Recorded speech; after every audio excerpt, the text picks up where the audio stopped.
We'll just say a word before we begin here. Our condolences, our prayers go out to the Cheney family.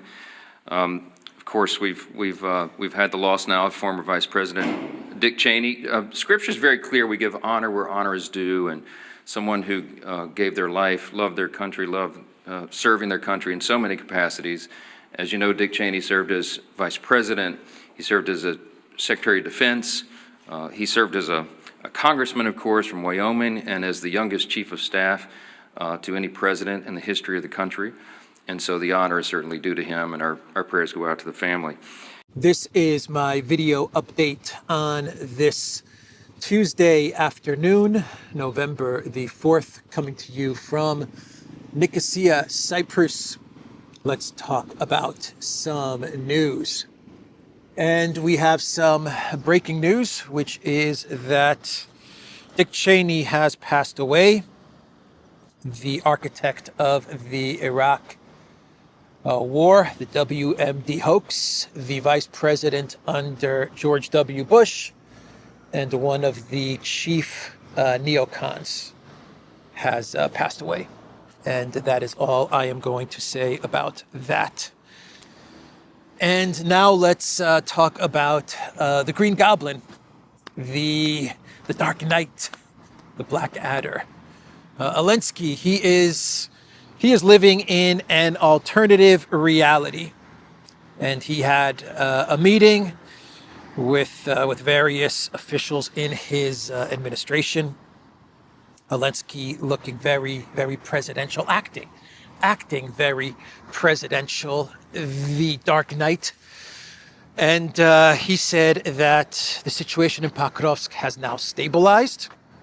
There are only 300 Russian soldiers in Pokrovsk, and any advance that they made has now been stopped.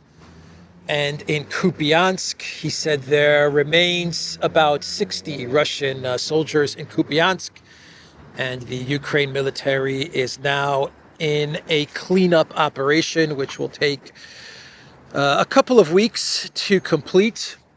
And then the situation in this region will be stabilized, according to the Dark Knight, the Batman. Yeah, this is what Zelensky is claiming. 60 Russian soldiers in Kupiansk. 60. And about 300 in Pokrovsk. And it does look like Syrskyi is in a panic. Zelensky is in fantasy land. Syrskyi is in a panic because he understands that if and when Pokrovsk is lost. And I'm actually getting reports which claim that Pokrovsk is pretty much captured by the Russian military. About 70 to 90% of it has been captured. But Syrskyi understands that when it's official and the announcement of Pokrovsk being captured is made, then he could be getting the boot.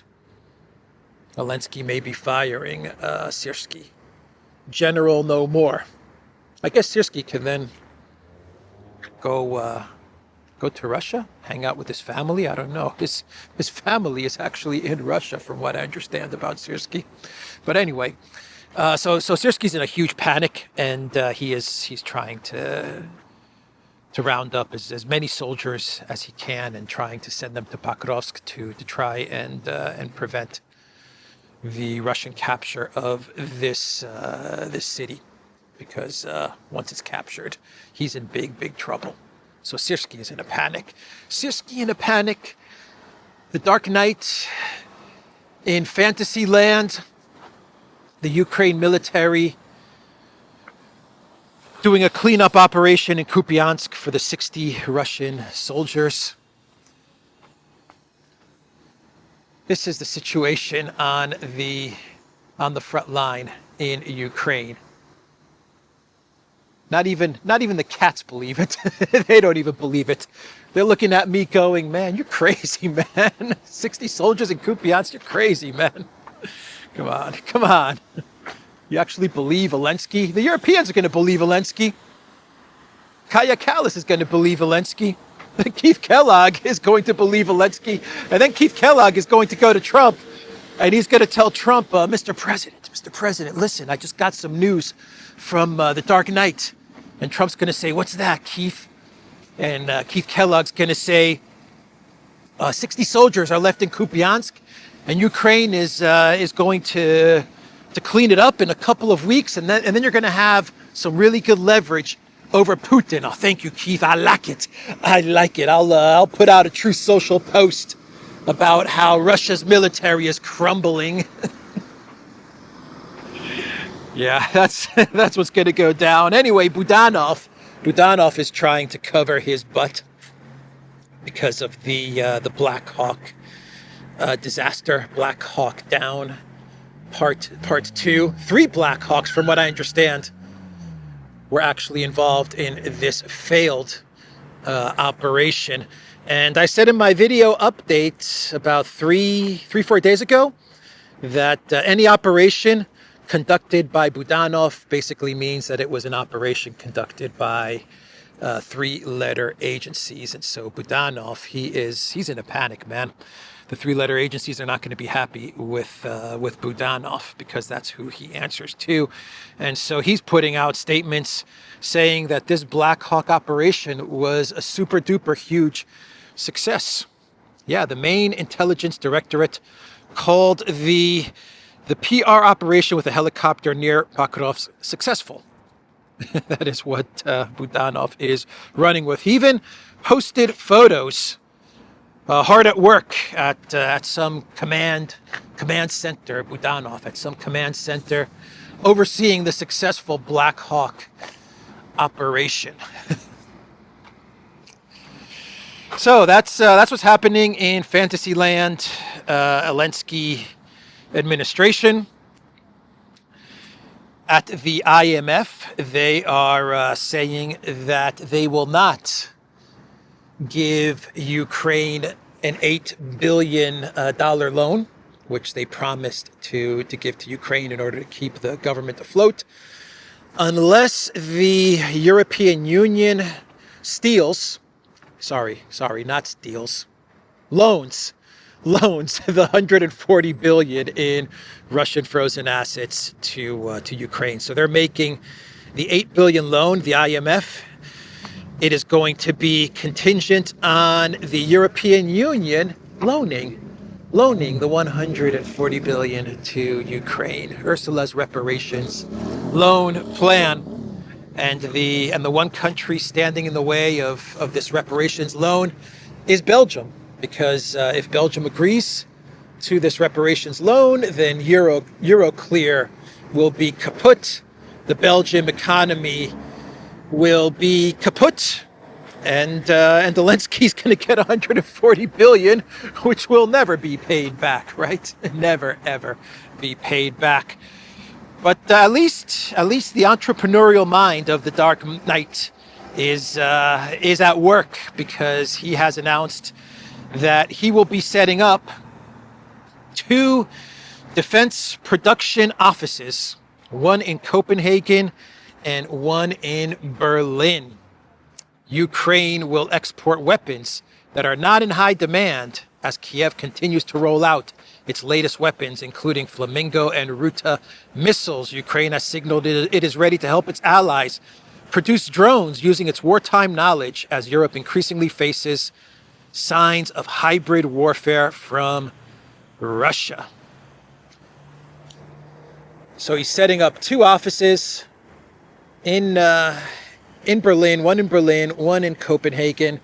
And what they're going to do is they are going to help the EU with its drone problem. And Zelensky is going to manufacture weapons. And I guess the plan is to export those weapons to the European Union so that they can stare down Putin's hybrid drone attacks. The balloons with cigarettes, the drones over airports, the drones that are spying on military bases, because the Belgium Defense Ministry, the defense minister, I believe, is saying that there are drones spying on Belgium military bases.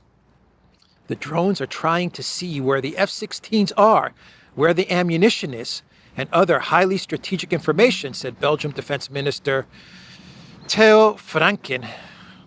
That's the guy that said Moscow's going to be leveled.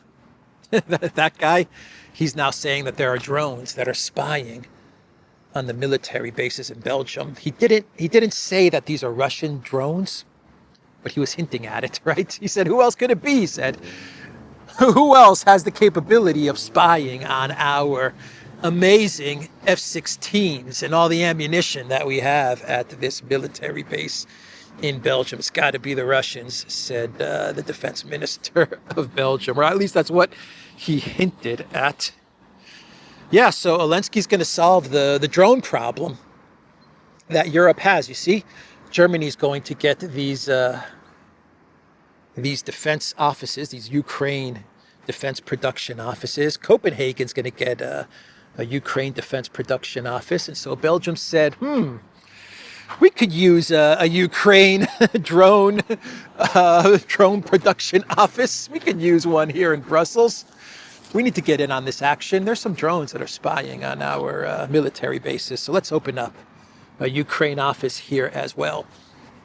We've got to keep the washing machine spinning and spinning. All kinds of countries in Europe want to get in on the washing machine action. So Euroactive, they posted an article talking about how the European Union is not getting any foreign investment, and they're sounding the alarm bells. Foreign investment in EU is frighteningly low, according to Euractiv. High energy prices, military buildups, and U.S. tariffs have weighed on the bloc's economic outlook, the outlet reports. You know what else freaks out investors? You know what else, Euractiv? Even though you didn't mention it in your article, you know what else freaks out foreign investors? Stealing frozen assets. Seizing frozen assets. Loaning frozen assets. Yeah, that kind of freaks out foreign investors just a little bit. Just a little bit. No, it's Trump's tariffs. It's Trump's tariffs. And it's Putin. Putin weaponizing energy. Right? Putin weaponized energy. Not the blowing up of Nord Stream. Nah, that's not it. Not the seizing of 140 billion in Russian assets. Nah, that's not it. Why are foreign investors afraid of investing in the EU? We just can't figure it out.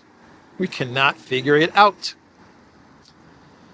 So the NATO ambassador, the U.S. NATO ambassador, Mr. Whitaker, very important position, being the NATO ambassador to a country that doesn't exist. The NATO ambassador, the ambassador to the defensive military alliance that is NATO, Mr. Whitaker. He made a trip to Kiev, I believe his first trip to Kiev. So he is getting a taste of that curse, a taste of the Zelensky curse, Mr. Whitaker. Peace through strength was the message that Whitaker brought to Zelensky.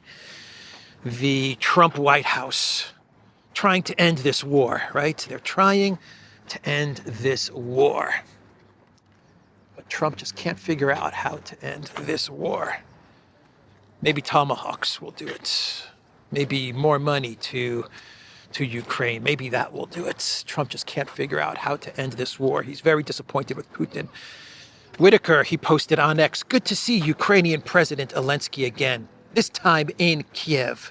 I conveyed that this senseless war must end and that peace, led by President Trump's efforts, is the only viable path. Yeah, so I'm sure that Whitaker is there to put some pressure on Zelensky, right? To put some pressure on him to accept Istanbul Plus. I'm sure that's what Whitaker is doing in Kiev, right? Zelensky, you need to accept root causes June 2024 because you guys are losing. You guys are losing really, really bad. But Mr. Whitaker, my friend, listen. 60 Russian soldiers in Kupiansk, we clean up operation. Tell that to Mr. President Trump. Oh, really? That's interesting. I will tell that to President Trump. That changes everything, President Zelensky.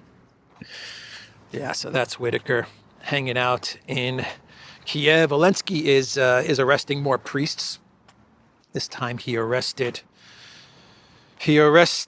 Metropolitan Arseny of the Ukraine Orthodox Church, who is now in pre-trial detention for 60 days. And because Trump is very concerned about Christians, I imagine he's going to do something about this, because Trump is the protector of Christians, and he's not going to be happy with Zelensky arresting an Orthodox priest, is he?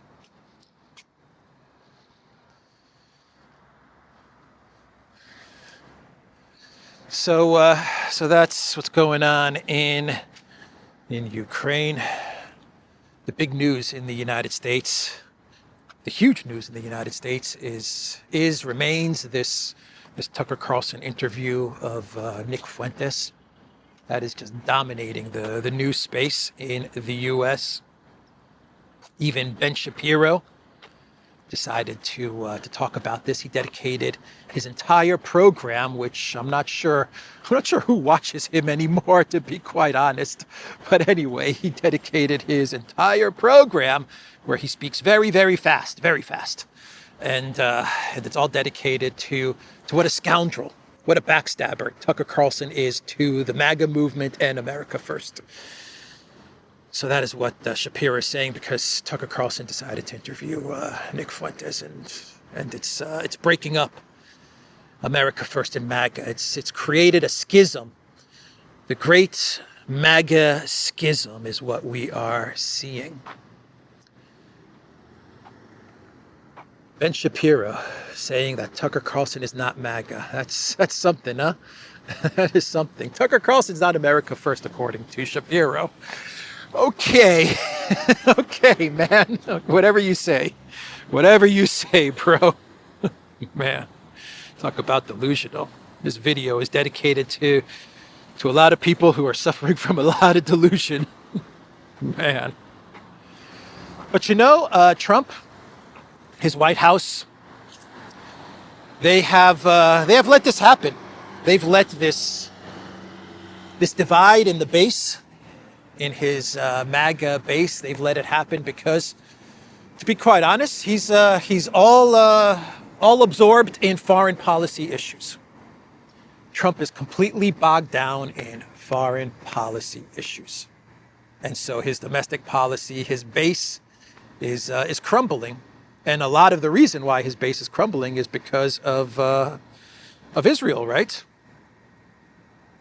The war in Gaza, the genocide in Gaza, Israel, Trump's position with Israel and Netanyahu. Some of it is Ukraine as well. Some of it, not much. A small part of it is Ukraine. Venezuela now as well. Pretty soon you're going to have Nigeria. It seems like the conflicts are multiplying. Biden left us with 2 conflicts, and now we're heading towards 4. But Trump has solved 8. So I don't know. So I guess Trump is plus 4. I guess if he's about to start 4 conflicts, but he's plus 8 on the conflicts that he's solved. So I guess he's 4 ahead.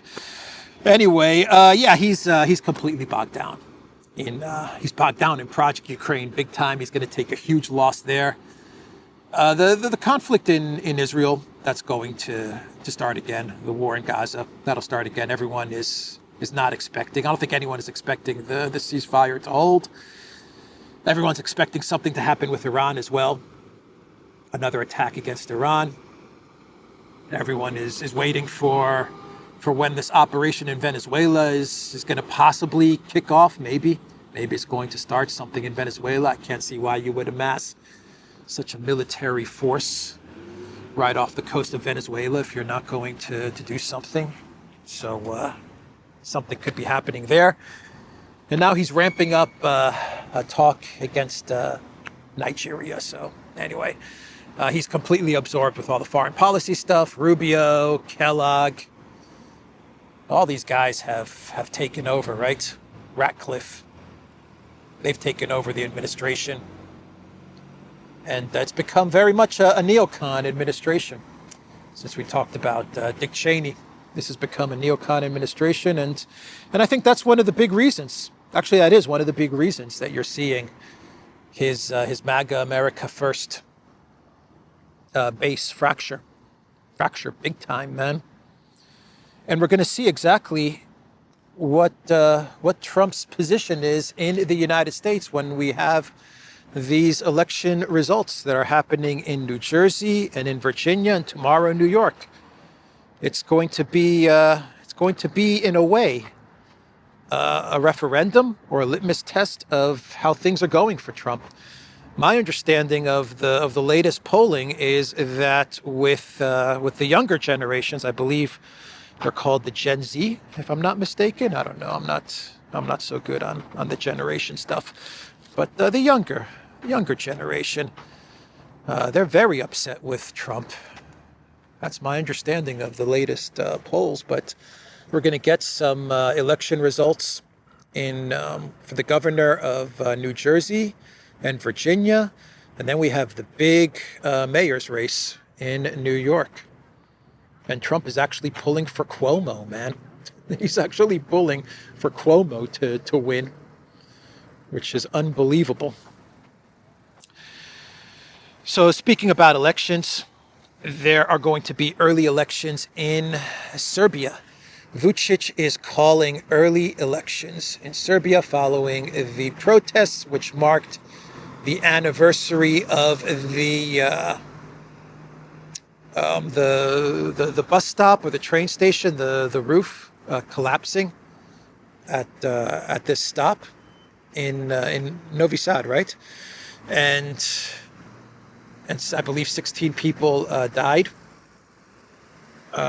in that event.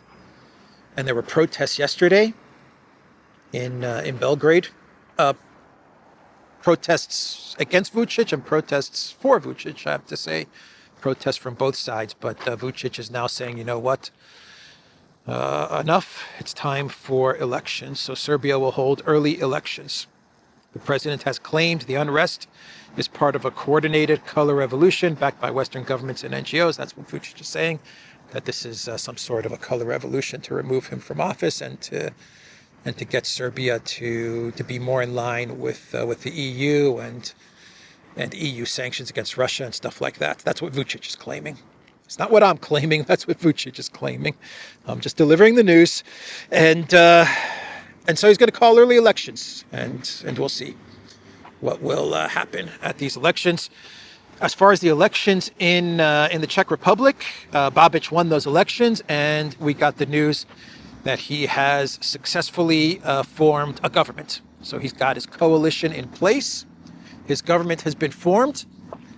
And my understanding of his government is that it's a very right-wing government is how Politico is describing it, right? Right-wing or far-right government. They're actually saying that Babiš is probably the more moderate of the coalition partners. But too bad that Trump continues to throw Orban under the bus, and he's working with the globalist side of the European Union, because Orban, he is setting up a type of bloc in Europe, which would be a sovereigntist patriot bloc in Europe with Hungary, Slovakia. Slovakia said that they're keen on forming this bloc, and it was going to also be Czech Republic, and it looks like Babiš, who now has his government in place, will also be able to form this bloc. So this is what Orban is putting together, but Trump continues to throw Orban under the bus because he is siding with Ursula and the globalists. At least that's how it looks so far. That can always change. So one more bit of news, and that is that Pelosi will be retiring. At least those are the rumors. Nancy Pelosi might be retiring after a vote that's going to take place in California. I think a Proposition 50 vote or something like that. I'm not even sure what this vote is. But this vote is going to take place, and the rumors are that after this vote or this referendum, Pelosi is going to retire, which makes me very sad. She's retiring far too soon. It's too early for Pelosi to be retiring, if you want my opinion. Far too early. She has so much more to do, so much more to give to Congress and to the House. Pelosi. She has many, many decades ahead of her, but I guess she just wants to retire early, and I don't know, maybe she wants to dedicate the rest of her life to trading or something like that. I hear she's a really good day trader. I mean, I hear she's super talented in trading stocks, like super talented. So maybe that's her real calling. Anyway, that is a rumor, but it wouldn't surprise me if Pelosi steps down very soon. So let's do a clown world, and we can wrap up this video. And this clown world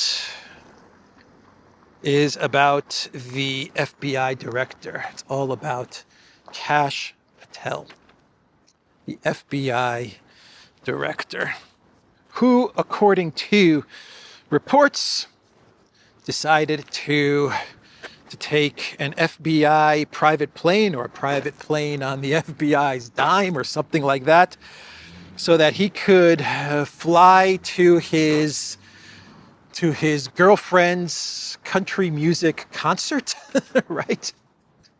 Oh man, oh my God.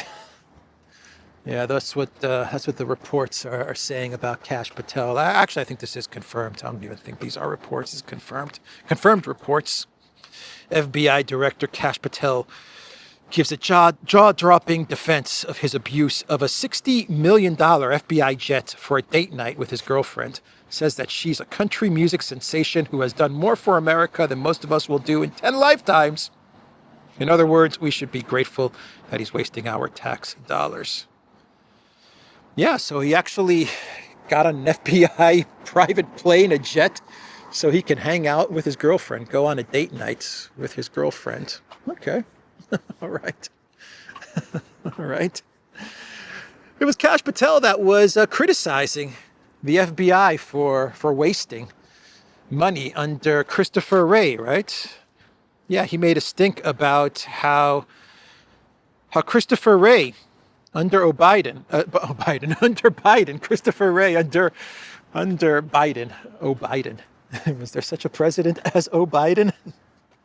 Combination of Obama and Biden. But yeah, he was taking plane rides, $15,000 plane rides, private plane rides. And Kash Patel called Christoforou out for that. And now here he is getting on a plane to hang out with his country music singer girlfriend. He posted about this on X because he was getting a lot of heat for this, and so he decided to push back, and he posted on X, "I am proud of the work of this FBI. We're taking violent criminals off the streets in record numbers, crushing the fentanyl crisis, dismantling cartels, saving children, hunting down terrorists, and so much more. Let me be clear, we will not be distracted by baseless rumors or the noise from uninformed internet anarchists and the fake news. I've always said, criticize me all you want, but going after the people doing great work, my personal life, or those around me, is a total disgrace. Distinguishedly baseless attacks against Alexis, a true patriot, and the woman I'm proud to call my partner in life are beyond pathetic. She is a rock-solid conservative and a country music sensation, wow, who has done more for this nation than most will in 10 lifetimes. I'm so blessed that she's in my life. Attacking her isn't just wrong, it's cowardly and jeopardizes our safety. My love of family will always be my cornerstone, and you will never tear that down or keep me from them. I and this FBI stay laser focused on our mission and continue the reform we promised, rebuilding this bureau from the ground up, blah, blah, blah, blah, blah." Anyway, that was his message, country music sensation. So I don't know if this is true, if this is confirmed, this is a rumor. He makes it sound like it's a rumor in his post on X that he did this, but I don't know, maybe it's a rumor, maybe it's not. But he got a community note for this. So he got community noted.